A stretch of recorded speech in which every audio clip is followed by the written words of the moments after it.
ಬೇಜಾರಲ್ಲಿ ಒದ್ದಾಡ್ತಾ ನನ್ನ ಹತ್ರ ವಾಪಸ್ ಬರ್ತಾನೆ.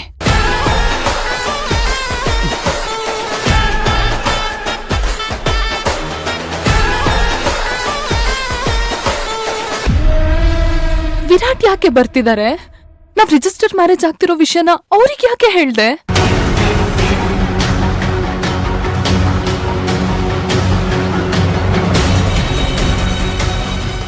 ಅಕ್ಕ, ನಾನ್ ಹೇಳದನ್ನ ಪೂರ್ತಿಯಾಗಿ ಕೇಳು.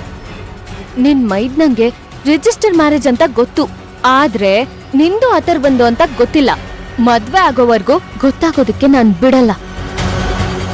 ಸಿಂಧು, ನೀನ್ ಏನ್ ಮಾಡೋಕ್ ಹೊರಟಿದ್ಯಾ ಅನ್ನೋದ್ ಗೊತ್ತಾ? ಅಲ್ವೇ ವಿಟ್ನೆಸ್ಗೆ ಅಂತ ಬಂದವರು ನಮ್ಮನ್ ಮಾತಾಡಿಸ್ದೇ ಇರ್ತಾರ? ಅವ್ರ್ ನಮ್ ಹೆಸರು ಕೂಗುತ್ತನ ಅವ್ರು ಕೇಳಿಸ್ಕೊಳ್ದೆ ಇರ್ತಾರೇನೆ? ಅದಕ್ಕೆಲ್ಲ ನಾನು ಅರೇಂಜ್ ಮಾಡಿದೀನಿ ಅಕ್ಕ. ಯಾವಾಗ್ಲೂ ನಾವ್ ಅನ್ಕೊಂಡ್ ಹಾಗ ಆಗಲ್ಲ ಕಣೆ. ಅಕಸ್ಮಾತ್ ಮದ್ವೆ ಆಗ್ತಿರೋದ್ ನಾವೇ ಅಂತ ಅವ್ರಿಗೇನಾದ್ರೂ ಗೊತ್ತಾಗ್ಬಿಟ್ರೆ, ಈ ವಿಷಯನ ಅವ್ರ ತಾಯಿ ಹತ್ರ ಹೇಳ್ಬಿಟ್ರೆ ತುಂಬಾ ದೊಡ್ಡ ಪ್ರಾಬ್ಲಮ್ ಆಗೋಗುತ್ತೆ ಕಣೆ. ಆಮೇಲೆ ಅವರು ನನ್ನ ಅಥರ್ವನ್ ಮದ್ವೆ ಬೇಡ ಅಂದ್ರೆ ಊಹಿಸ್ಕೊಳ್ಳೋಕ್ಕೂ ನನ್ ಕೈಲ ಆಗಲ್ಲ ಕಣೆ.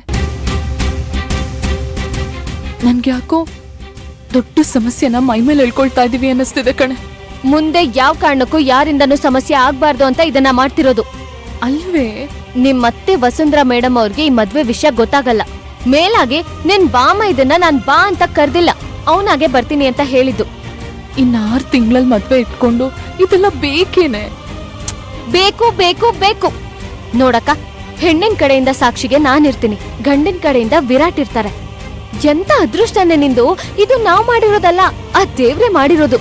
ನೀನ್ ಭಯ ಪಡ್ಬೇಡ ಪ್ಲೀಸ್.